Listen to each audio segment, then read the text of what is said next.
अस्सलाम वालेकुम, मेरा नाम उसामा अहमद है और मैं 2021 में आया था तरबेला से। तो मेरा ट्रीटमेंट ज़रूर हुआ था। उस टाइम तो मुझे बहुत ज़्यादा तकलीफ़ थी, तो माशाल्लाह बहुत उसके साथ मेरा फ़र्क आया था।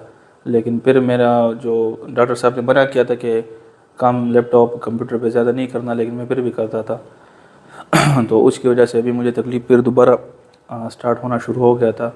तो अभी मैंने फुल बॉडी एडजस्टमेंट किया है, माशाल्लाह बहुत फ़र्क आया है। और